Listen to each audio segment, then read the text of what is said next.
Na aula de hoje, a gente vai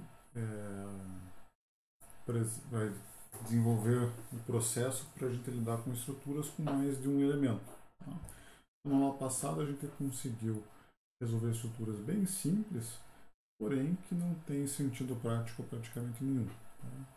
Então, a aula de hoje vamos tentar incluir aí vários elementos na mesma estrutura para ir progressivamente caminhando para uma estrutura mais perto da realidade. Nesse sentido, é isso que a gente vai fazer nas próximas aulas, nas próximas semanas. E a cada aula vamos eliminando uma limitação do método, ou adicionando características, potencialidades a ele, de forma a gente conseguir convergir para uma análise de uma estrutura mais perto da realidade de engenharia civil. Tá? Então vamos pegar e vamos mostrar aqui basicamente o que a gente vai precisar fazer. Construir a matriz global da estrutura a partir da matriz de rigidez local de vários elementos. Beleza? Então, o processo de solução do problema ele vai permanecer o mesmo que a gente viu no ano passado. Tá? Então, a gente sempre vai começar aqui com a construção da matriz de rigidez de cada elemento da estrutura, que é aquele casinho E. Beleza? Só que hoje a gente vai ter um exemplo simples lá, que a gente vai ter dois elementos de estrutura. Vai ter elemento 1 e elemento 2. Então nós vamos ter um KE para o elemento 1, KEzinho para o elemento 2. E esses dois caras aqui, nós vamos ter que ver como é que a gente vai formar a matriz de rigidez da estrutura inteira, ou seja, o K maiúsculo, a partir deles. Beleza? Uma vez feito isso aqui, o resto do processo de solução permanece o mesmo. Vamos pegar e começar com essa viga biapoiada com uma carga concentrada aplicada aqui bem no meio do vão da viga. Tá? O nosso primeiro passo sempre é o quê? É criar um modelo para essa viga. Então a gente vai pegar e transformar ela num conjunto de nós e elementos. Tá? Como é que a gente podia fazer essa divisão nesse caso? A gente podia colocar um nó no apoio da esquerda, chamar ele de nó 1, um nó bem onde a carga pontual está aplicada, chamar ele de nó 2, e um nó no apoio da direita, chamando ele, por exemplo, de nó 3. Beleza? Vamos chamar esse elemento que vai do nó 1 até o nó 2 de elemento 1 e chamar esse trecho da estrutura que vai do nó 2 até o nó 3 de elemento 2. Beleza? Então, para essa estrutura aqui que a gente vai ter, como a gente está lidando com uma viga no plano só com carregamentos na vertical, os graus de liberdade presentes em cada nó desse elemento, dessa estrutura, vai ser o V, que é o deslocamento vertical, e o θz, que é o deslocamento, é a rotação em torno do eixo Z. Tá? Então, só lembrando, horizontal eixo X, vertical eixo Y, eixo Z saindo da tela de vocês aí. Tá? Então, por exemplo, no nó 1, eu vou ter 2 graus de liberdade, que vão ser o quê? O V1 e o θz1. Tá? Qual que é o detalhe desses dois caras? Para essa estrutura, esses 2 graus de liberdade vão ser inativos, porque a gente tem esse apoio aqui e os dois vão ser, então, iguais a zero. No nó 2, a gente vai ter o deslocamento vertical do nó 2, seria o V2, e a rotação em torno do eixo Z, sei lá, o θz2. Esses dois caras vão ser diferentes de zero, tá? Tanto o deslocamento, o V2 quanto o θz2. E por fim, lá no elemento 3, como no 1, a gente vai ter os 2 graus de liberdade, o V3 e o θz3. Então, como lá no nó 1, o V3 vai ser inativo, vai ser igual a zero, e o θz3 vai ser ativo, vai ser diferente de zero. Tá? Então, nessa estrutura, os nossos graus de liberdade inativos, ou seja, aqueles que a gente já conhece o valor, vão ser o V1 e o V3, os dois iguais a zero. Tá? Então, para começar a resolver essa estrutura, a gente vai pegar e montar a matriz de rigidez de cada elemento dela. Tá? Então, aqui a gente tem um desenho um pouquinho mais bonitinho, com os graus de liberdade da estrutura. Vamos ter que agora calcular matriz de rigidez do elemento 1 e matriz de rigidez do elemento 2. Beleza? Sabendo que o V1 e o V3, os dois são iguais a zero. Essas são nossas condições de acordo. Beleza. Vamos fazer esse exercício de forma simbólica, fica bem intuitivo de conferir os resultados. Então, por exemplo, a matriz de rigidez do elemento 1 vai ser a matriz de rigidez com aquele formato que a gente deduziu na aula passada. Tá? Então, esse cara aqui vai ser a matriz de rigidez do elemento 1, ou seja, o nosso Kzinho do elemento 1. Beleza? Então, notem, o elemento 1, se a gente voltar aqui, ele está englobando os graus de liberdade V1 θz1, V2 θz2. Tá? Então, são os graus de liberdade que aparecem aqui no vetorzinho D e do elemento 1. São os graus de liberdade pertencentes a esse elemento. Então, lembrando da lógica por trás da matriz de rigidez, cada linha e coluna fazem a relação entre os graus de liberdade. Tá? Então, por exemplo, a primeira coluna diz respeito ao grau de liberdade V1. A segunda coluna, θz1. E assim por diante, com V2 e θz2. Beleza?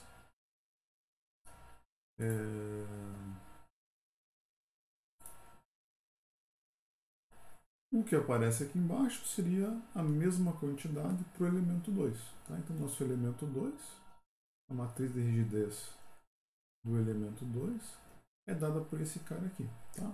Para simplificar, vamos dizer que a nossa estrutura, a nossa viga, ela é formada por uma única seção transversal. Então, um BH de material é igual ao longo do comprimento inteiro dela. Como consequência, como os dois comprimentos têm o mesmo material, a mesma seção transversal e o mesmo comprimento, então as matrizes de rigidez dos dois elementos vão ser as mesmas. Tá? Aqui no elemento 2, o que vai mudar? Só os graus de liberdade e os esforços vinculados a ele. Tá? Então, esse vetorzinho seria o grau de os vetorzinhos dos graus de liberdade do elemento 2. Agora vão ser o que? V2 θz2 e V3 θz3. Beleza? Assim como os esforços vão mudar para os esforços correspondentes a esses graus de liberdade. Qual que é o nosso desafio agora? É pegar esses caras aqui e colocar naquela matriz K maiúsculo, que seria a matriz de rigidez da estrutura inteira. Tá? Como é que a gente pode fazer isso? A nossa estrutura inteira, se a gente voltar nessa figura, a gente vai ver que ela tem 6 graus de liberdade, ou seja, 2 por nó. V1 θz1, V2 θz2, V3 θz3. Ou seja, a matriz de rigidez dessa estrutura, o K maiúsculo dela, vai ser uma matriz 6 por 6. Beleza? Onde cada linha, cada coluna, diz respeito a um desses 6 graus de liberdade. Tá? Então, o que a gente pode fazer é escrever aqui, por exemplo, uma matriz 6 por 6, cheias de zero, e colocar a matriz do elemento 1 bem nos graus de liberdade correspondentes a ele. Tá? Então, por exemplo, o que a gente teria para a estrutura inteira? Aqui seria o vetor D da estrutura, onde estão todos os 6 graus de liberdade da estrutura. Cada coluna que aparece aqui diz respeito a um grau de liberdade, sempre naquela sequência de θ, de V e θ, com o número de cada elemento. Tá? Então, só deixa eu preencher aqui. θz3.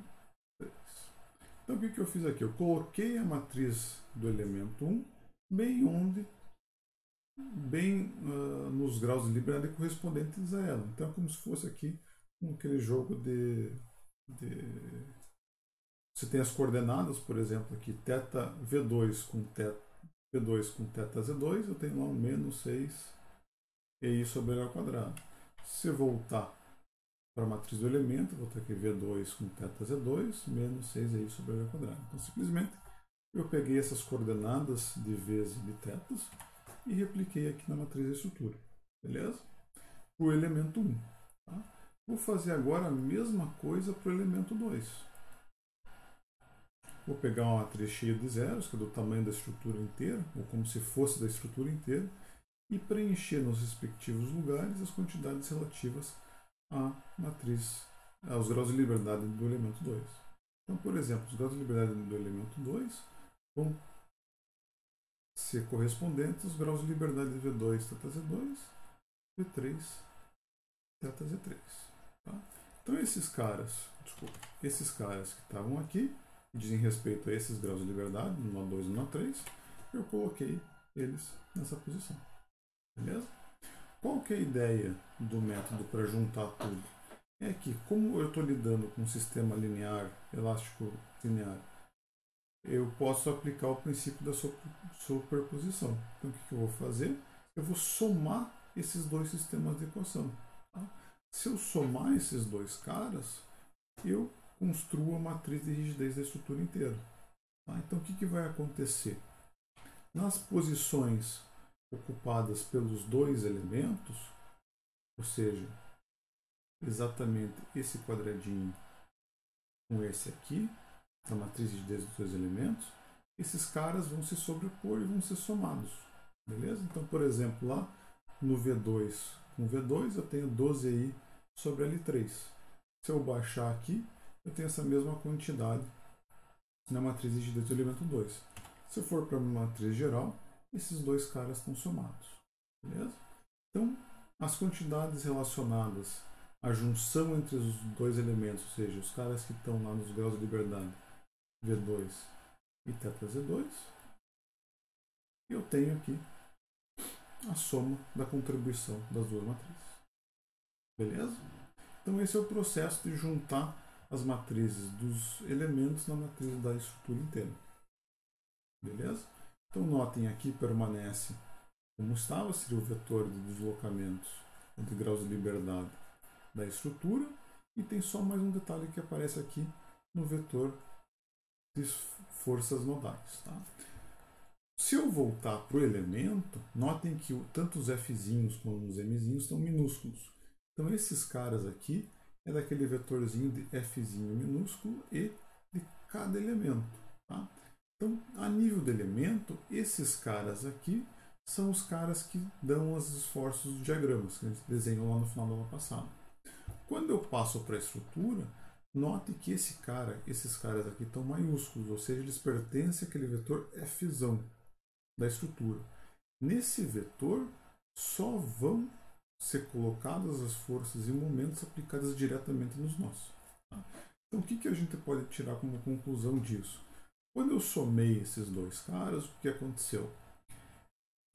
O Fy2 do elemento 2 e o Fy2 do elemento 1 vão me resultar, por exemplo, no Fzão y2 da estrutura.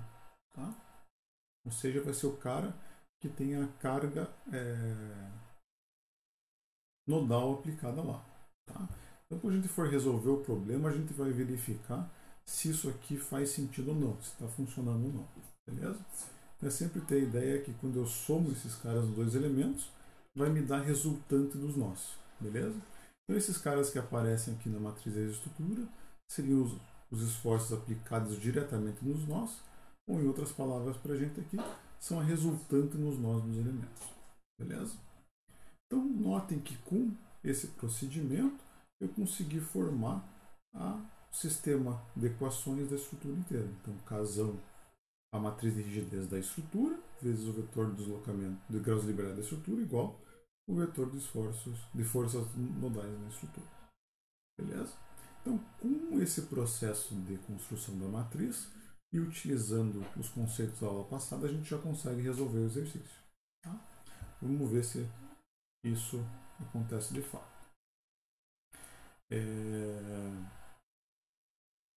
Antes de ir para a solução, vamos comentar algumas coisas. Então, como eu já comentei, os graus de liberdade que pertencem aos dois elementos, ou seja, no caso o V2 e o θ Z2, a gente vai ter soma da contribuição de rigidez dos dois elementos neles. Tá? Aqui é a questão da transição entre as forças, as resultantes as forças e momentos no elemento e na estrutura. No elemento elas são minúsculas, dizem respeito aos esforços que vão diretamente no diagrama. Na estrutura elas são maiúsculas e são as resultantes dos nós, ou seja, são as forças aplicadas nos nós. E, por fim, notem que o que? A matriz de rigidez da estrutura também é simétrica. Então, se vocês chegarem numa matriz de rigidez que não seja simétrica, tem algum erro na formulação. Tá? E outra coisa legal de ver, para a gente entender a parte física lá do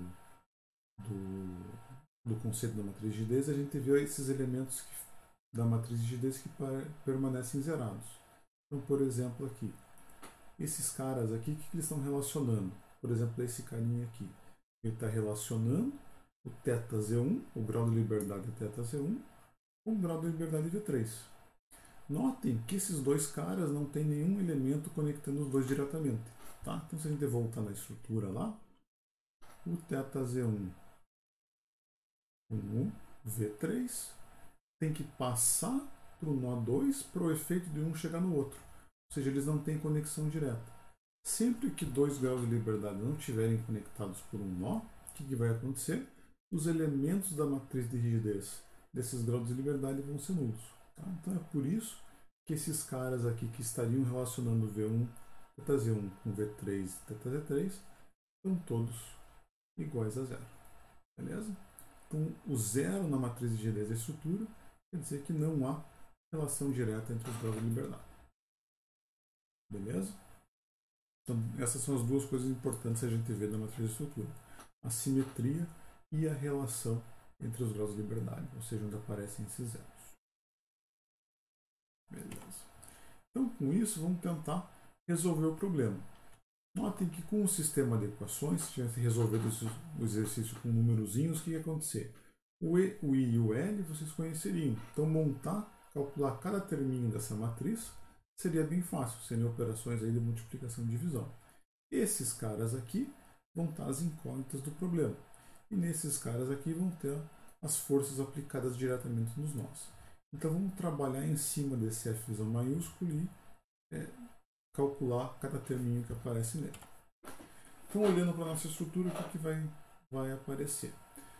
Os termos que aparecem no F, os F's e os M's maiúsculos, seriam as forças e momentos aplicados diretamente nos nós. Tá? Então, vamos lá nó por nó. Aqui no nó 1, o que a gente tem? A gente tem uma força vertical aplicada, que seria a reação vertical nesse nó. Então, eu mantenho lá Fy1. Então, esse cara seria a reação vertical no nó 1. Eu não tenho um momento pontual aplicado no nó 1. Tá?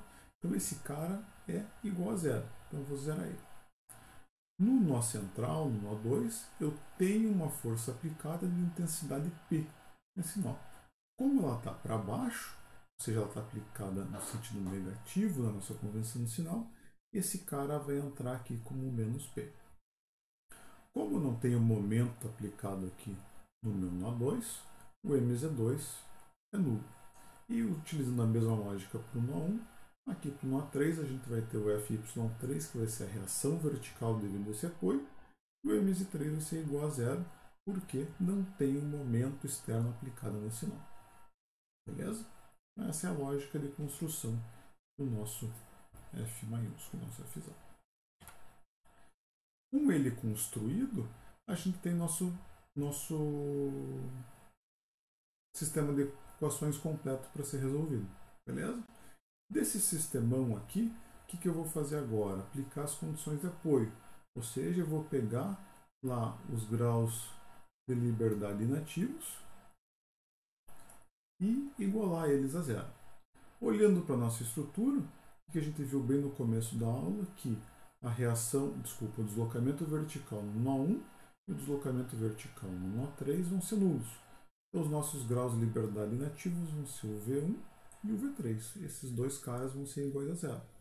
Então, o que a gente teria que fazer é zerar esses dois caras no nosso sistema de equação. Beleza?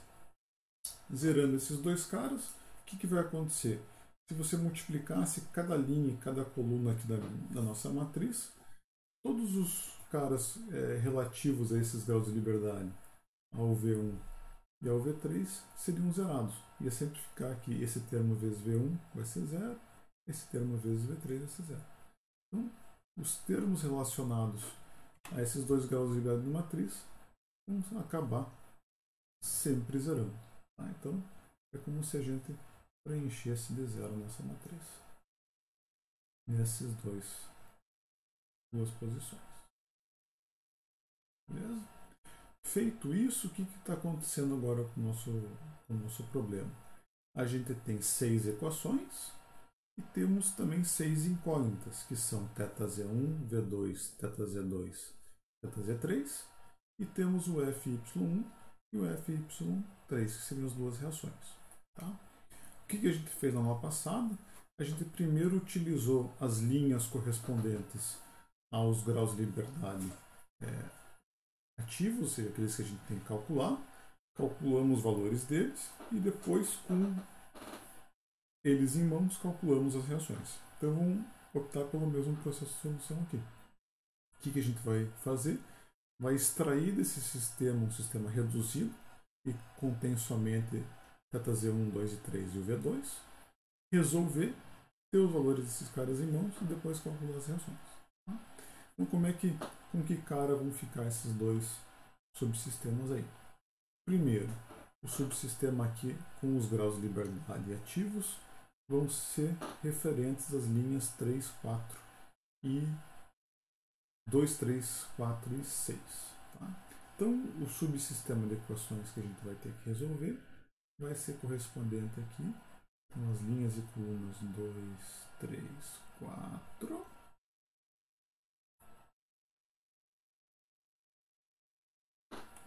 Opa.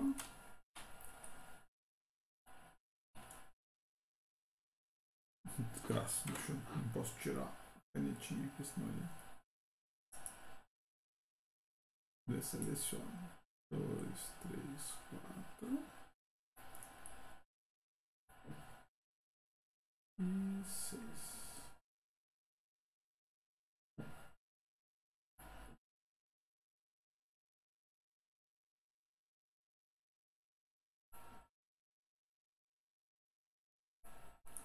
Então esse aqui que eu estou circulando em vermelho vai ser o nosso sistema reduzido para calcular os graus de liberdade ativos.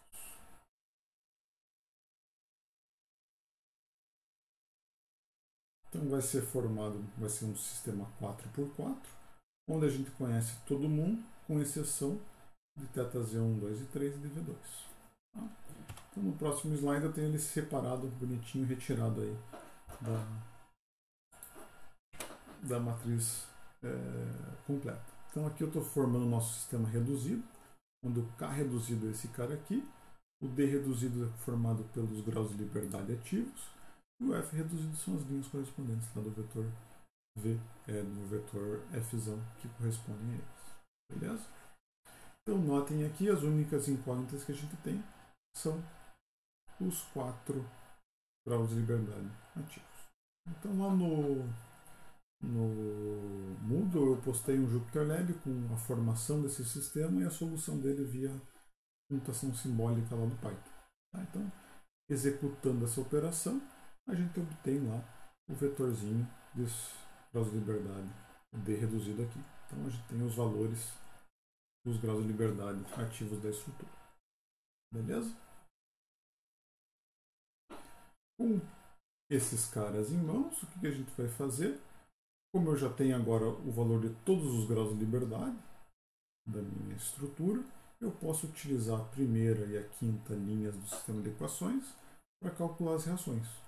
Beleza? Então o que eu vou fazer?